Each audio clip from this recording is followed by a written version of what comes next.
Hello everyone, welcome once again to T Point Academy. आप चाहे student हो, parents हो या कोई भी आम नागरिक हो मेरे जैसा, जब आप रोड पे चलते हैं तो ट्रैफिक की समस्या एक आम बात है। वैसे तो देखा जाए इंडिया में ट्रैफिक पुलिस की भी बहुत कमी है। वैसे रेशियो होता है 1000 व्हीकल्स पे एक ट्रैफिक पुलिस होनी चाहिए। इंडिया में ये रेशियो 3000:1 है।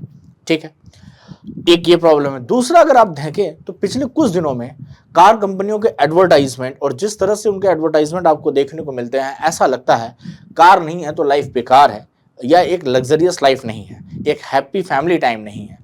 कार लेना इंडिया में लग्जरी में एंट्री माना जाता है। जैसे पहले एसी किसी के घर में लग जाती थी तो माना जाता था लग्जरियस लाइफ है, वैसे अगर घर पे 4 व्हीलर है तो ये माना जाता है कि एक लग्जरियस लाइफ है। डेटा के अकॉर्डिंग इंडिया की 95% कारें पर डे घर पे पड़ी रहती हैं, केवल 5% कारें ऑन रोड आती हैं। आप कभी भी दिल्ली से नोएडा की तरफ आइए सुबह को या गुड़गांव की तरफ जाइए और उस ट्रैफिक में ध्यान से देखेंगे तो हर एक कार में हार्डली एक बंदा बैठा है, पीछे की 3 सीटें खाली हैं और 3 कारों ने पैरेलल में 3 लेन कवर कर रखी और ट्रैफिक जाम लगा हुआ है। वहीं एक पतली सी लेन में कम से कम 100 बाइक वाले अपनी गाड़ियां निकाल रहे हैं। तो कहने का मतलब यहां पे दिख रहा है कि ये जो चलन है कि टेक अ कार, क्योंकि गर्मी बहुत ज्यादा है तो एसी में थोड़ा आराम मिलता है, लेकिन ये ट्रांसपोर्टेशन का बहुत बड़ा इशू क्रिएट करता है। एज वेल एज जो बाइक चलाने वाले लोग हैं उनके लिए भी ये बहुत बड़ी समस्या है, क्योंकि maximum parts of road is covered by the cars. और बल्कि उससे ज्यादा आप इस फिगर को अगर ध्यान से देखें पीछे तो आप देख सकते हैं कि पब्लिक ट्रांसपोर्ट में जितनी 60 कारों में 60 लोग बैठे, अगले 60 लोग एक बस में बैठ सकते हैं। पब्लिक ट्रांसपोर्ट का यूज करना थोड़ा सा हाई स्टैंडर्ड लोगों के लिए इसलिए भी दिक्कत है क्योंकि वो मानते हैं उनका स्टैंडर्ड लो हो जाएगा, क्योंकि उसमें आम जनता, डेली मजदूर भी बैठता है। कहीं ना कहीं शायद वो अपनी बातों पे सही भी हैं, क्योंकि उनका अपना स्टैंडर्ड है, वो एक अच्छी सैलरी कमाते हैं। मेट्रो ओवर क्राउडेड होती है ऑफिस टाइम पे और ऑफिस टाइम पे जाम लगना आम बात है, लेकिन रोडों पे जो जाम लगना है उसका बहुत बड़ा कारण ये कारें हैं। और ये वो कारें हैं जो डेली लाइफ वाले लोग अपने रूटीन कार में डेली लेके जाते हैं ऑफिस और ऑफिस से आते हैं, तो उस टाइम पे जाम लगना आम बात है। लेकिन लैंड लिमिटेड होने के कारण जब यही कारें लॉन्ग ट्रेवल पे कभी कभी निकलती हैं तो आपको पता चलेगा कि रोडों के एक्सपांशन की नीड कंटिन्यू बढ़ती जा रही है। सरकार को अपना बजट कंटिन्यू बढ़ाना पड़ा रोड एक्सपांशन पे, सरकारें काम कर रही हैं, लेकिन फिर भी सबसे लास्ट और बेस्ट ऑप्शन पब्लिक ट्रांसपोर्ट ही है। अब सवाल यह है कि सरकार उस कैटेगरी के लिए, स्पेशली जो आईटी सेक्टर से लेके अच्छी कंपनियों में जॉब करते हैं, हाई पेड पर्सन्स हैं, ऐसा क्या उपाय लाए कि वो अपनी कार को घर पे छोड़ के पब्लिक ट्रांसपोर्ट से जाना प्रेफर करें। तो देखिए, इसका एक ही ऑप्शन है। बीच में कुछ केजरीवाल गवर्नमेंट्स की तरफ से स्टेटमेंट भी आए थे कि जैसे कि एसी और नॉन एसी बसें चलती हैं उसमें महिलाओं के लिए टिकट फ्री है, भीड़ अच्छी खासी होती है उसमें, तो कुछ ऐसी बसें लाई जाएं जिसके किराए थोड़े महंगे रहेंगे। Comparison to going with your car वो चीपर होगा, बट किराए महंगे रहेंगे। उसमें फिक्स नंबर ऑफ सीटें हैं कि जैसे कि अगर 25 सीटें हैं तो 25 लोग ही बैठेंगे, उसमें 26 नहीं बैठेंगे। और वो टारगेट बेसिस पे चलाया जाए, जैसे कि मान लीजिए सेक्टर 17, 18 नोएडा में है, ऐसे ही सेक्टर 62 तक।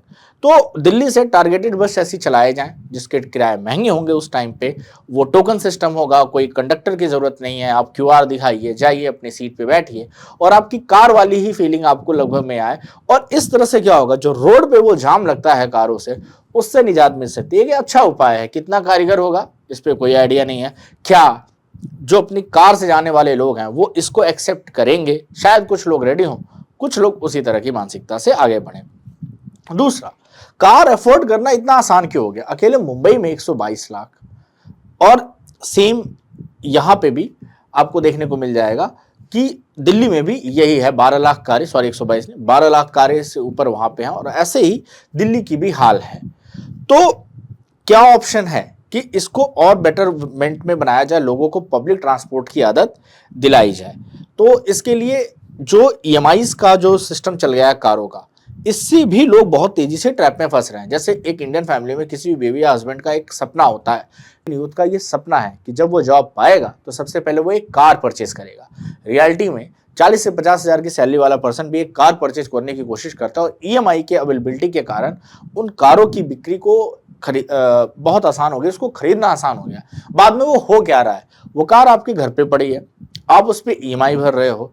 This is not productive at all, क्योंकि सभी इंडियंस के पास इतने पैसे नहीं हैं कि अपनी उस सैलरी पे वो डेली कार से जाके अपनी जॉब करके और कार से वापस आएं, क्योंकि पेट्रोल की कॉस्ट वहाँ पे बहुत ज़्यादा पड़ती है। वो साल में 10 बार 15 बार निकलती होगी, जब वीकेंड पे उनको जाना होता होगा या कभी फैमिली ट्रिप पे जानी होती होगी। उस समय आप ओला या उबर या ऐसी कोई भी कैब भी करें और साल में एवरेज निकालें तो आपको पता चलेगा ईएमआई पे जो आपने इंटरेस्ट भरा है उसके कंपैरिजन में वो कैब सस्ती पड़ेगी। या कुछ लोग उस चीज़ों को कैब में लगा देते हैं तो शायद वहाँ से थोड़ी अर्निंग कर पाते हैं।